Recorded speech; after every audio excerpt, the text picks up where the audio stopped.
Hello, everyone, and thank you so much for joining us today. My name is Jazz Keeler, and I'm very happy to be introducing today's presenter, guest curator David MacWilliam, who will be leading us through Griffin's current exhibition, Now Bulletin Artworks, Letters, and Printed Matter from the Garry Neill Kennedy Collection, 1968 to 2019. Before we begin, I just wanted to mention that we can't see or hear our audience members today, but do feel free to engage in conversation with us and with each other using Zoom's chat box. And also, if you have any questions for David today, please feel free at any moment throughout the presentation to type these into the Q&A box, which is separate from the chat box, and David will be answering these questions at the end of today's session. I'm very happy to introduce David today. Based in Vancouver, British Columbia, David MacWilliam is an educator, independent curator, and visual artist whose practice is primarily concerned with the societal role of art, the relationships between forms and color, and painting as labor. As Professor Emeritus of the Audain Faculty of Art, MacWilliam taught at Emily Carr University of Art and Design for 29 years. So thank you very much, David, for leading us through the exhibition tour today. Welcome, everyone. I'm here standing in the entrance to the exhibition here at Griffin Art Projects. And I'm here with Cara Jacobson, who's the gallery intern, who has kindly agreed to organize the camera as we move throughout the gallery. I'm just going to talk a little bit about the exhibition before we start, but loosely, first of all, what I really want to say is thank you to Garry Kennedy and his wife and artist Kathy Busby for their generosity in loaning more than 90 works from around 28 artists for this exhibition. And I also want to thank Lisa Baldessera and the Griffin staff for their interest in this idea and this exhibition and for supporting it so generously. So maybe before we start, and I just want to note the title is the Artworks, Letters, and Printed Matter from the Garry Neill Kennedy Collection 1968 to 2019. So as you can see, it spans quite a broad span of time. But before we start, I just want to mention where the title comes from. And we've got an image that we're going to call up for you of what is a Now Bulletin from May 29th, 1972. Now Bulletin was the way through many years that NSCAD, the Nova Scotia College of Art and Design in Halifax, where Garry was the president from 1967 to 1990 before he continued teaching. The Now Bulletin was the way in which various events at the college were announced. And it was printed and then posted around the campus for students, for faculty, for people to know what was going on during that week. I just want to say the exhibition itself is organized loosely into 5 overlapping categories. There's artworks that are received by Garry Kennedy in appreciation, such as gifts from colleagues, visiting artists and friends, artworks and objects collected by Kennedy, photographic documentation of artist performances, letters, postcards, and ephemera, and then finally specific artworks made by Garry Kennedy that relate to the works in this collection. I'm not going to go into a long intro to the Nova Scotia College of Art and Design in Halifax, but I do want to say that for the exhibition, it takes sort of the early conceptual years were really key to to a lot of what you're going to see here, and it also relates to the importance of NSCAD as an international place for art education in Canada, but also, yeah, as I said, internationally. To accompany, along with the exhibition itself, there's also a catalog that we published that is available here through the gallery. There's, and within the catalog are essays, not only an intro by Lisa Baldessera and an essay by myself, but also an essay by artist Anne Ramsden about the collection of the artist, a personal recollection by Martha Wilson, one of the artists who's in the exhibition, but also is giving a talk for us on, I'm just double checking the time, on Sunday, October 25th. And then there's an interview with Kathy Busby. So that's, and then there is, I guess I'll also just say extensive public programming related to the exhibition, which you're going to, you can get to through the website. We're gonna do a general overview of the gallery for those of you that haven't actually been to this actual location. But, and then Kara's, we've organized sort of, I don't know, there's about 15 or 20 artworks that we're gonna stop in front of and I'm gonna talk about.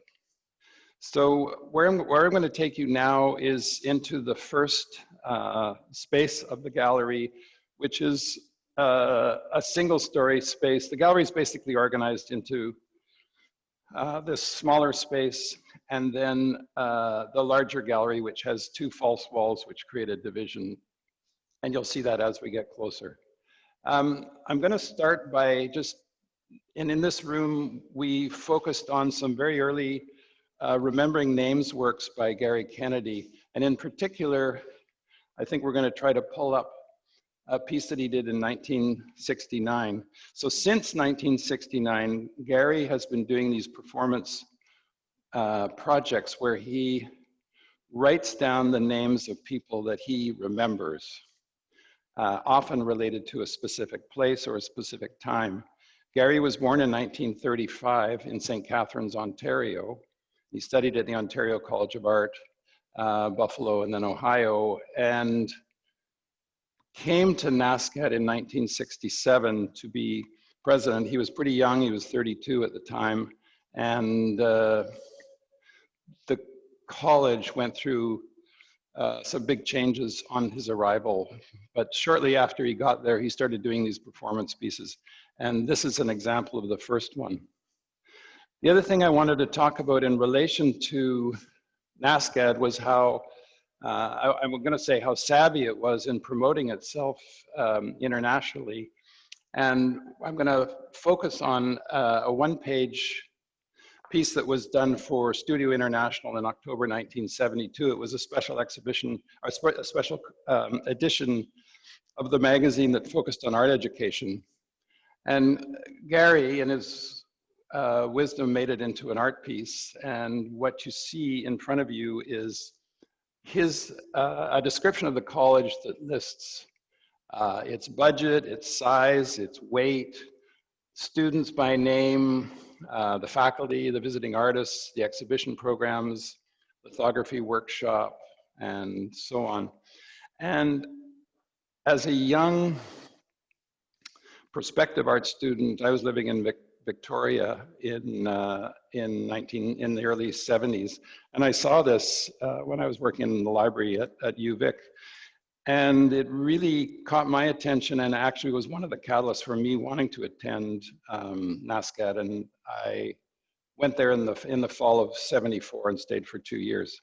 So I wanted to focus this, and then we're gonna slightly do a pan to 3 or 4 other works, which we're gonna mention. In addition to writing down names, Garry also did a few pieces that he remembers names from his past. And it starts with a piece that he did about his grade 4 class in St. Catharines, in Montreal. And here's Garry Kennedy in shorts and, well, he's in grade 4 and with his classmates, and he did this, he's done this as a performance several times. And this larger version was done about 8 years ago, where he's trying to remember the names of the people in his class. He does pretty well, actually, for so many years later. I don't think I could remember that many of my classmates from that time. And the other piece we're going to show is when he went to collegiate in St. Catharines, and his basketball team, the St. Catharines Saints. He played basketball, and here he is at age 15 with his teammates, and he just did this only 2 years ago, and he can remember all of their names except for one fairly tall guy in the back row. So I wanted to show these as a way of setting up how artists were doing performance works that also led to ephemera, but also I guess I used it as a way to introduce Garry and some of his larger concerns. We're going to take you now very slowly into the large gallery, and tell me if my voice is bouncing around too much, but Carr's going to do just a pan of the big space, and then we're going to move through a few pieces at a time. And I'm going to start by, we're going to start by talking about Joseph Boyce, and we're going to focus on 3 pieces, including a letter that he wrote. But as a way of introducing Joseph Boyce and the larger ambitions of NSCAD, I'd just like to read one short paragraph about the Halifax Conference. 2 years into Kennedy's tenure at NSCAD in October 1970, faculty member Gerald Ferguson and visiting artist Lawrence Weiner brought Seth Sieglob, a New York dealer and curator of conceptual art, to organize the Halifax Conference. 2 days that brought 17 artists from 7 countries to the college. And I'm going to list them: Carl Andre, Joseph Boyce, Ronald Bladen, Daniel Buren, Gene Davis, Jan Dibbets, Al Held, Mario Mertz, Robert Morris, Robert Murray, Anything Company. From Vancouver, that's Ian and Ingrid Baxter, Richard Serra, Richard Smith, Robert Smithson, Michael Snow, and Lawrence Weiner. And I think that just by reading that list, I hope it points to what was clearly a problem in the 70s, which it was clearly a male-dominated, not only art world, but NSCAD itself. And there was controversy related to that, but, and the lack of women that were invited, because Ingrid Baxter from Anything Co. was the only person, the only woman that was included. But I think it also indicates the ambitions of Garry and his colleagues, Jerry and David Askebold, in what they hope to achieve, what an art school could achieve. I want to start by looking first at this poster of Joseph Boyce. So this is just a newsprint poster signed at the bottom with his famous signature. It's actually was from an exhibition in Zurich of prints, ephemera, and related material, but it was then re-released as a multiple. And so here you see it signed. And those of you may know a bit about Joseph Boyce. He was a Fluxus artist, activist, and educator in Dusseldorf, where he taught at the Art Academy and received quite a bit of notoriety because he believed education should be free and that students shouldn't have to register to attend university, and had large numbers of students that would come to his lectures and performances. And that led to his subsequent dismissal from the Academy in 1972. So we're going to also focus on another work which in the collection, which is a small box. Its title is actually Intuition Box from 1968. And again, you can see if you look closely, just his signature and date And the other thing that related about Boyce that I'll say is he was really interested in multiples. He understood the value of multiples and marketing, and was often always making multiples. He was known as a drawer primarily, and or he's recognized for his drawings, loose drawings which are diagrammatic and often really beautiful, and that led to blackboards. And the other story related to NSCAD was, and it relates to this letter, is that Garry Kennedy invited Boyce to come to NSCAD to receive an honorary doctorate in 1976, and this letter is his acceptance of the invitation. And at his honorary doctorate, at the ceremony, he famously drew a blackboard, and there's more stories around that. But anyway, that's part of the Joseph Boyce story in relation to NSCAD.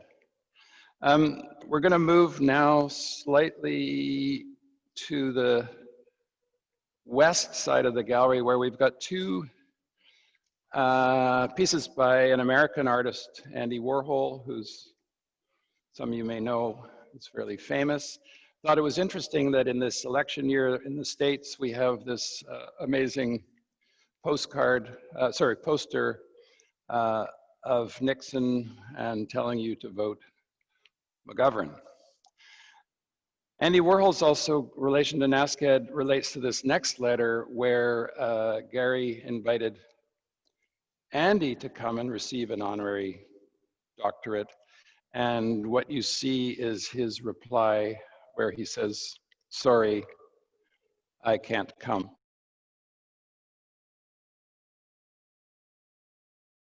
Andy.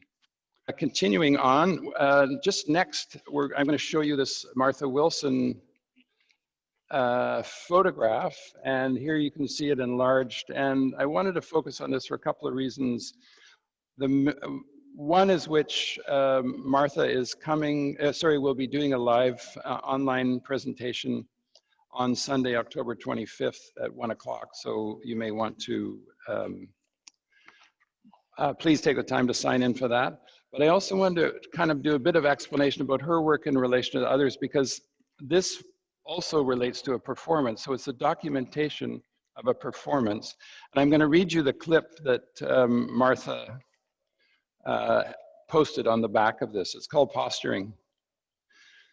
Form determines feeling, so that if I pose in a role, I can experience a foreign emotion.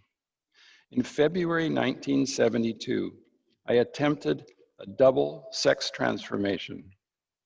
I'm dressed in, quotes, drag, so that the transformation is from female into male and back into female.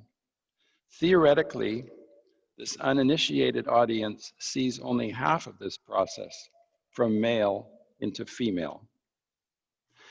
And Martha wrote a really great essay within the catalog where she talks about remembering her faculty at the time. She started teaching for a couple of years. She taught English, and faculty at the time telling her, if you're going to do photography or performance, it had to be black and white. And so she then said she immediately went out and bought some color film and a cheap frame to frame it in. So what you see is, yeah, Martha's piece related to that. Drugstore photography and prints and frames.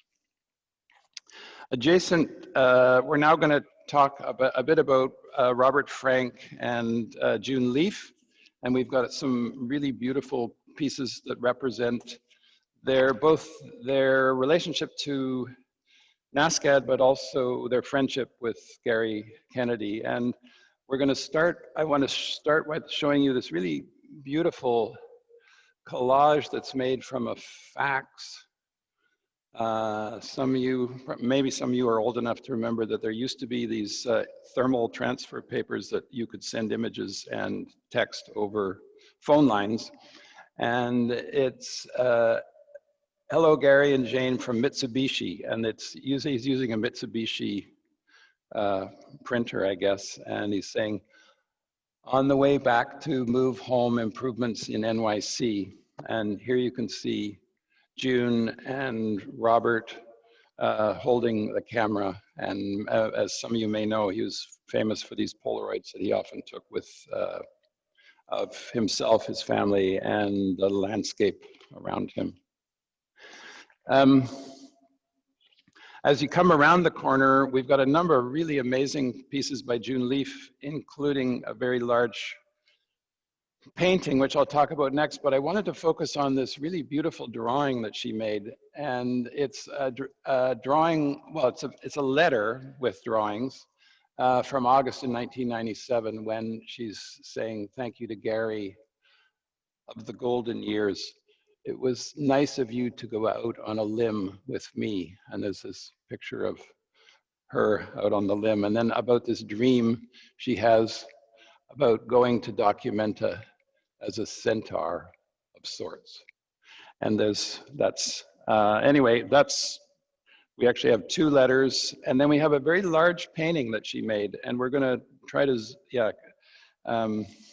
Kara's going to zoom out so you can see it. And this is a painting she made in 1987 of Dion and John. And Dion is Joan Kleiner, who's was studied at Halifax at NSCAD and now lives in Vancouver. He's a sculptor who lives here. And John Kennedy, his friend and Garry's son. So I thought it was really, it's a really beautiful painting, but it's also really nice that we could include it in the exhibition. Now we're going to move across to the next false wall on the east and move into the east side of the gallery. And we've got a very large painting that Garry made in 2015. And it's the Q, it's the first of 10 paintings that spell out the word quid pro quo. This is the Q from Quid. And this painting is in the collection of the Belkin Art Gallery at the University of British Columbia, and the Belkin very kindly loaned the painting to us. It's never been exhibited before, other than once for a one-day exhibition when all 12 paintings, all 10 of the Quid Pro Quo paintings were shown. This is in, I think the font is called Chisel. And I don't know if you can see me standing in front of it, you can realize that it's a very large painting. Okay, there's, yeah. This painting and some work that's going to come up in a minute relate to Garry's, what I think he was calling Ethics 101, where there's tit for tat, there's an eye for an eye, there's quid pro quo. There's a number of pieces he did over the last 15 years that relate to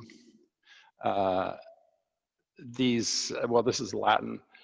And for those of you that have been following politics lately, you'll realize that the quid pro quo has suddenly got huge currency again.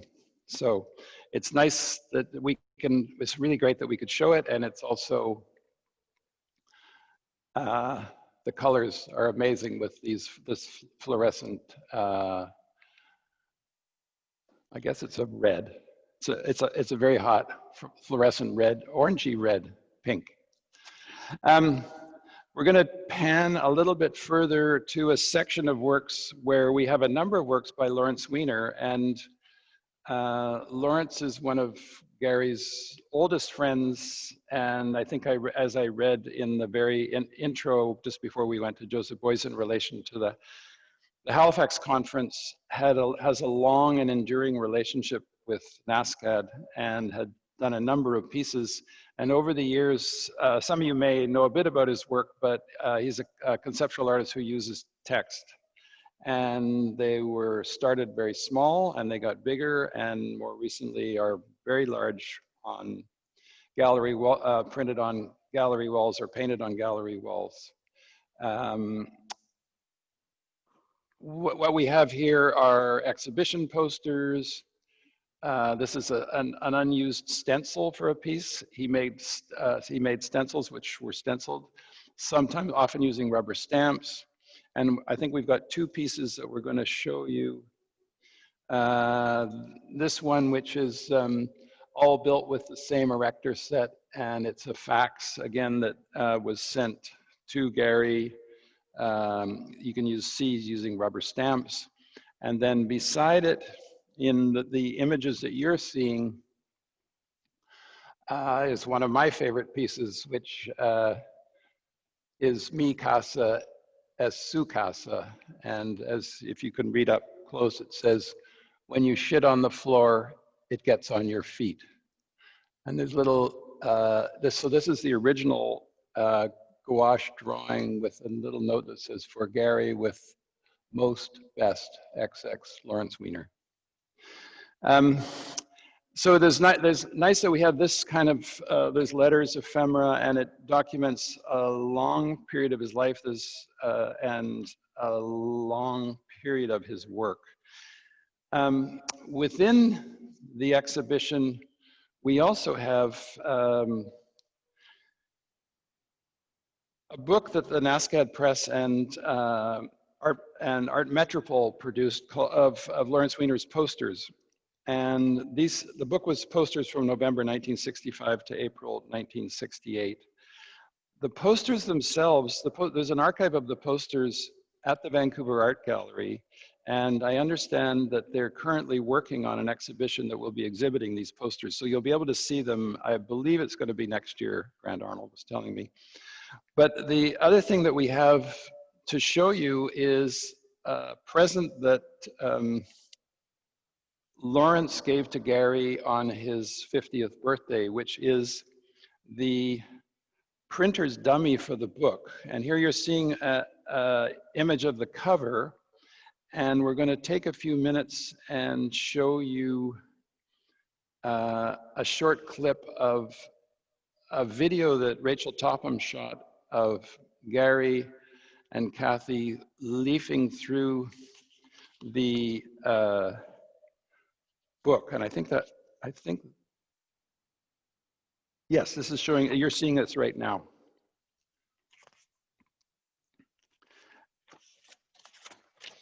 And I wanted to announce in relation to this that there's going to be a book viewing with Kathy Busby at their home, and on October 1st, November 5th, and December 3rd. You're required to register, and only 4 people at a time can attend to actually see the book. So it's join Canadian artist Kathy Busby in the Vancouver home she shares with Garry Neill Kennedy for an intimate look at the hand-drawn artist proof for Lawrence Weiner's book posters, November 1965 to April 1986, published by the NSCAD Press in '86. Busby was involved in collecting the posters for this book, and then as the director of the Annalee and Owens Gallery, that's NSCAD's gallery in Halifax. The hand-drawn printer's dummy was gifted to Kennedy by Weiner as a 50th birthday gift. Busby was showing visitors this hand-drawn version by appointment over these 3 Thursday afternoons throughout the exhibition. And so you have to register by sending an email to info at Griffin Art Projects. And again, the dates are Thursday, October 1st, Thursday, November 5th, and Thursday, December 3rd, from 2 to 3 p.m. Okay, thanks. Now we're going to move to the back third of the gallery to look at a few more pieces. And we're going to start with another Fluxus artist, Emmett Williams, who has a long relationship, also has a long relationship to NSCAD and to Garry. He came to teach, I believe in 1970 or 71, and stayed for a couple of years. And what we have here is it's called Group Portrait and then Portrait of Garry Kennedy.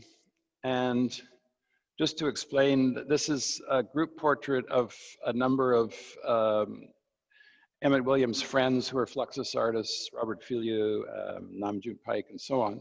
And the way that it's done is using the QWERTY alphabet across the top, the typewriter alphabet. You can see G, A, R, R, Y, and then K, E, N, N, I, D, Y. And he did that, and he did that, the one on the right, this was done as a suite of prints, and the one on the right is all of the, everybody together. I don't know if I explained that very clearly, but that's that. We're now gonna take you, we're gonna take you to the east wall of this back space to talk about two pieces by Sol LeWitt. And these are, again, multiples. The first is a folded piece that was done for Audain Project, which was a gallery out of Amsterdam that did art bulletins. And I don't know how clearly you can see, but this bulletin, it's bulletin, I'm reading it backwards, but it's bulletin 43, was a folded piece that's folded in this grid that was sent out. And then Sol came to NSCAD to make a suite of prints. And I think it was in 71. And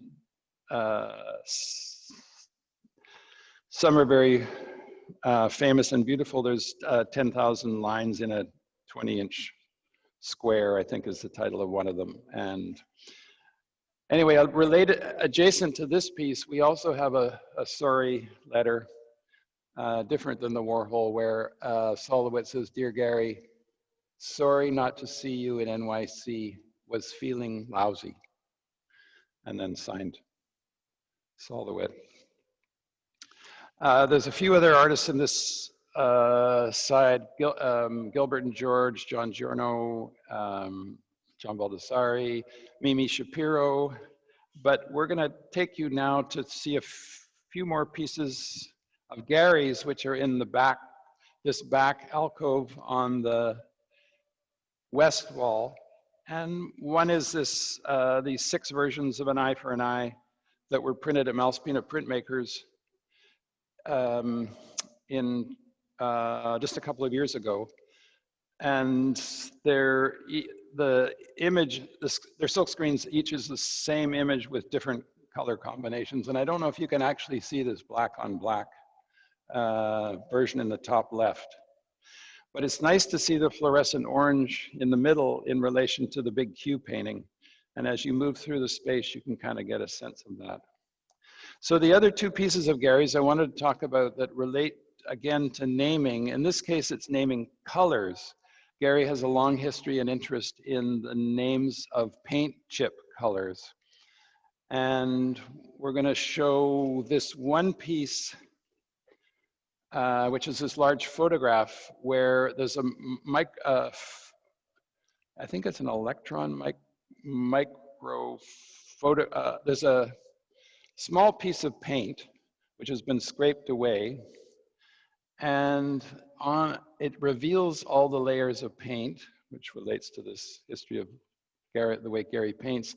But then he's shown the names of all of the colors that he used. So names like Gunstock, Newport Brown, Colony Red, Sonoma Grape.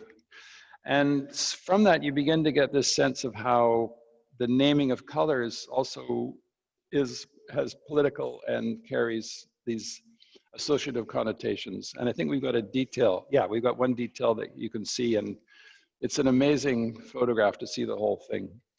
And then finally, in this back corner, we've got one other piece which relates to the naming of colors, which are the colored chips from the 4 Seasons suite of 4 paintings that Garry made that's in the collection of the National Gallery. And here, again, you've got Apple Blossom or April Mist or April Sky or Green Bud or Easter Bonnet. So this is the spring selection. Then there's Summer Cloud and Summer Rose and Summer Savory and Summer Sea in the summer. And then same for autumn. And winter has gray ice and January frost and January leaf, winter cloud, winter's gate. That's in this bottom corner. So I hope that pairing of the remembering names pieces at the start with these color names and color systems and how they relate to Emmett Williams and some of the other artists here was, I hope was, curatorially, we hope that works. We're now going to take you to the last few artists that are in a different part of the gallery, and if you can be patient, we're going to move to talk a bit about David Askebold and a piece from 1969 that's a 22 print photographs, and it's got a very beautiful title called Halifax Travelogue, and I think you can read it on the, we've just got a detail of I think 5 of them, but basically he took the bus route 12 and took a photograph along the bus route at every stop in the middle of between every block. This is a 1969 piece, and I guess would illustrate what Martha Wilson was commenting on, which was that black and white photography was the fashion at the time and was in favor and was used by conceptual artists as a way of documenting performances a lot. We're going to end with 2 works by another important artist in relation to NSCAD and also another important artist, Dan Graham. The first piece I'm going to talk about briefly is this skyscraper ziggurat. What's interesting about this photograph, of course, is how it, well, I won't say of course, but that it looks like a minimal sculpture, but is a photograph of architecture. And this is a little 8x10 print that Dan made, and it's got some nice notes on the back from when it was used and when it was reproduced. And then finally, I want to talk about this horizontal roll photograph, which is a fairly large photograph that Garry and Kathy have in their home. And I guess I should say that almost everything that you've seen in this gallery, Garry and Kathy have they have up on display in their home. And they were very generous in allowing me to come and visit them and look at the work on, I'm going to say, many occasions. But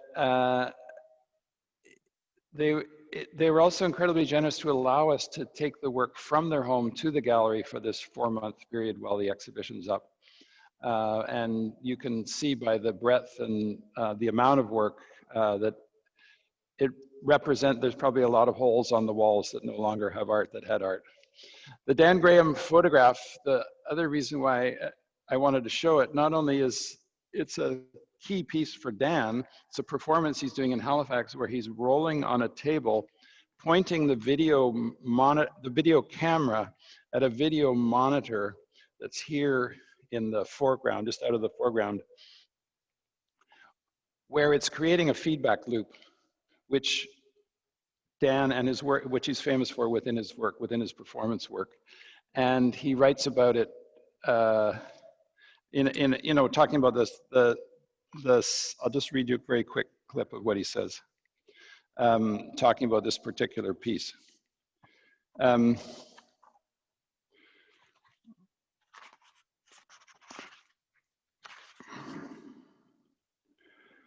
So he says, as I roll, my goal is to, as much of the time as possible, have the camera's view oriented at the monitor's image. When the camera is successfully aimed, the result is pattern on the monitor of image within image within image feedback. The monitor represents a subjective view from inside my mind's eye. The other thing that's nice about this photograph is that in the foreground, you can see in the lower right, Joyce Wieland and Michael Snow, 2 well-known Canadian artists, and on the left, Tim Zook, Ian Murray, Wally Brennan, also well-known Canadian artists, but also Halifax. They were in the audience at that time. So that concludes my snapshot, quick curator's tour of the exhibition. What I'm hoping now is that we have time for, oh, we're right on schedule, for some questions, and I'm happy to answer questions that I believe Jazz is fielding them, and she will be... Yes, thanks so much, David. saying them to me, yes, okay. Perfect. So I've just unmuted myself now so everyone can hear me. So thank you very much, David, for that wonderfully insightful tour. I do have one question to start off with, and we have one viewer who's wondering if you could focus on and maybe talk a little bit about Gerald Ferguson's maintenance paintings. Oh, sure. Yes. Okay, we're going to go back. Thanks.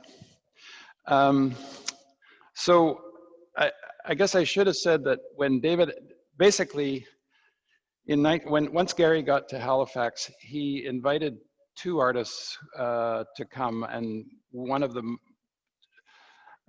David Askebold, was one who was a student of Gerry Ferguson's, and Gerald Ferguson came in 1968 to teach at NSCAD and to run the gallery, and also was the inspiration for the lithography workshop.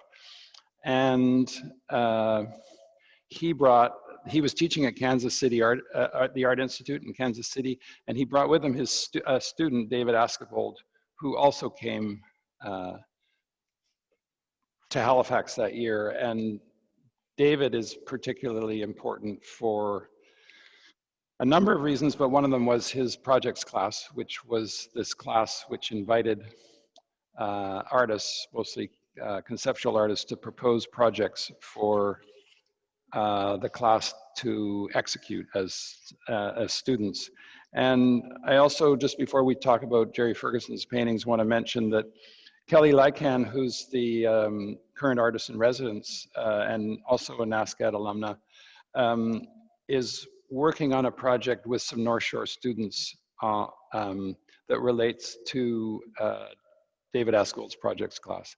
So she's working with some students on a project class, some project ideas, but she's also giving a live open studio talk on Sunday, November 29th, so at the end of November. But the question relates to these two paintings, which I don't know if you can see, but they're basically two paintings. Gerry said he made about 100 of these. These two are painted black. And the idea and what it says on the back is if they get dirty or scuffed or just to repaint them. I shouldn't say just to repaint them. Please repaint them. And you can also repaint them in any color that you decide to repaint them. Your choice. This one actually has a scuff. It's more than a scuff, looks like a scratch across it. So maybe when those of you that come to the gallery, you'll notice this. And also this, the lower one, looks like it only really has one coat of paint that was probably rollered on, because it's starting to open up and you can see a bit of the weave of the canvas showing through. So I don't know if Garry is going to repaint it when he gets it back, but that could be a possibility. Those of you that are interested in Gerald Ferguson, the Vancouver Art Gallery has a number of amazing paintings of his in their collection. They've been shown a few times, but when there was a curator, Gary Dufour, who was involved with NSCAD and came to be a curator in the 80s at the VAG and organized a show of Gerry's paintings there, and the VAG subsequently purchased a number of them. They've been shown occasionally now and again, and they're really amazing paintings. So I would really encourage anyone that's interested in him to research those, and you can go down in the vault and see them. Thanks, David. We have another question coming in for you here. As a curator, what would be the biggest tip you would give to someone in the early stages of their curatorial career? Oh, good question. I mean, I guess I came to curating really because I just wanted to see the work of my friends and see them in places. I wanted to see work that I didn't get to see in certain places. So I started even as an artist in the 70s organizing exhibitions. And I wouldn't say I'm a curator in the sense of someone that's into preserving and I'm not an art historian, so I'm not involved in the archival aspects of the work, but I would say work that you love, the work that you want to see, find a place to show it. One of the great things about Griffin is that they're interested in making, part of their mandate is making private collections public. So I think Lisa responded to this idea of when I proposed to see Garry and Kathy's collection, that we could make it public to an audience that wouldn't get to see it. I don't know if I said at the start, but they moved to Vancouver in 2015. And so for the last 5 years, they've been living here. And those of us, you know, that knew them or knew of them are able to be in touch, and we can see the work. But other than that, no, people don't get to see this work. So it's pretty wonderful. I don't know if that exactly answers it, but I guess I would say you can also look at different galleries have different mandates. Some galleries are easier to approach than others. And, you know, there's artist-run centers that are artist-run galleries that show work by artists, you know, other artists, but, and you can join them. I don't know if that answers the question, but in general, I guess I would say follow the things you love and the things you want to see. There should be a place to see. Perfect. I'll say everything because, yeah. Thanks, David. So we have a question from Marina Roy, who's wondering, well, she writes, Garry's work comes across as the most political and funny to me. Any thoughts on that? And perhaps this is how the letter ephemera also operates in the context of what he would hold on to, Garry's sense of humor? Yes. Thanks, Marina. Yes, Garry has a very dry sense of humor, but he has a great sense of humor. The work is often funny, but it's sometimes like painfully funny. Sometimes it relates to humor that is not like ha-ha humor, but as Marina knows, there's a lot of different kinds of humor. I guess I didn't really focus so much on the funny aspects, and I hope that through the dry or droll sense of conceptual art would come across as also humorous. But there's also, I don't know what the right word would be. It's not sad, but it's, there can be a melancholy to it as well. Yeah, I don't know if that exactly answers it, but I think there's other funny work here, like I didn't talk about Gilbert and George, and maybe that's, I mean, there's humor there. There's a number of pieces. The Richards Jardin work I also didn't talk about, but there's some of it's quite funny.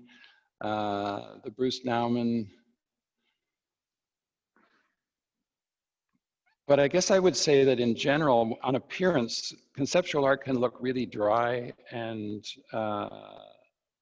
it has an ability to kind of push you back.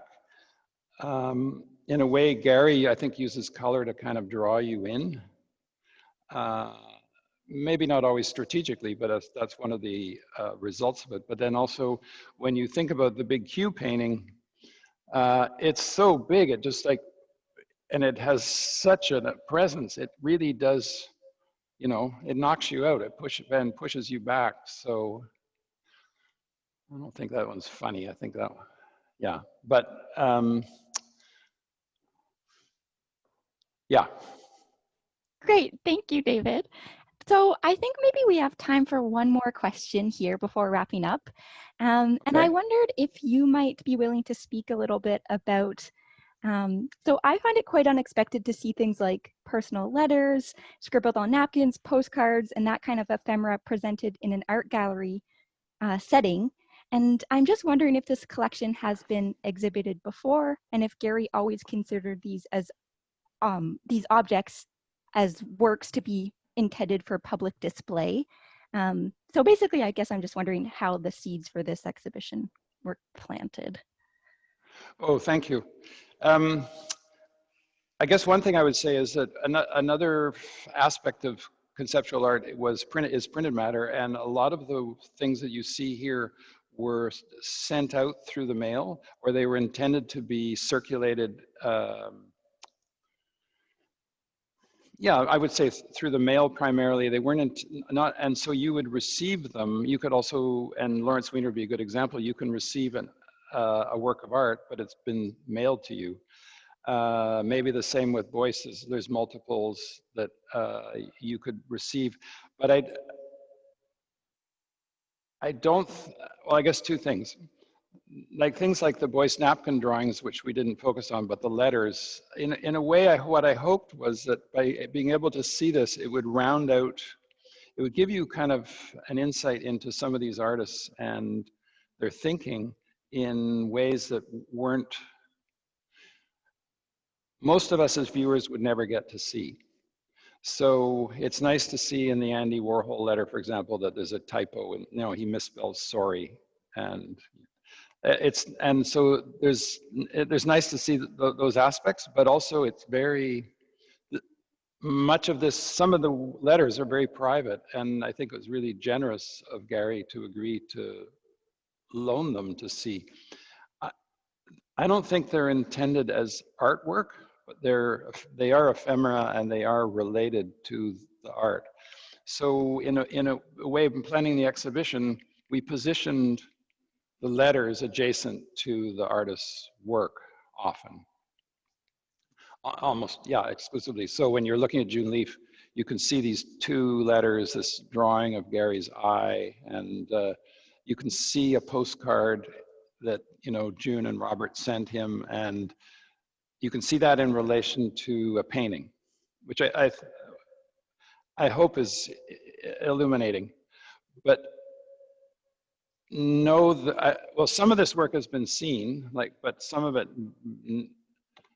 a lot of it's never been seen. So I guess that would be my answer. Can I just say before we sign off, I really want to thank everyone for your patience in my talk, and I hope it wasn't too rambling, but I would really encourage you, if possible, to come to Griffin Art Projects to see the exhibition. It's up, the gallery's open on Saturdays in the afternoon. Perfect. Thank you so much, David. That was a wonderful tour. And as David mentioned, we have all sorts of exciting public programs coming up as well. So just go onto our website and you could register online, and we hope to see you there. So wishing everyone a great rest of their Sunday. And thanks again, David. Thanks, my pleasure. Thanks, Jazz. Okay, thanks everyone.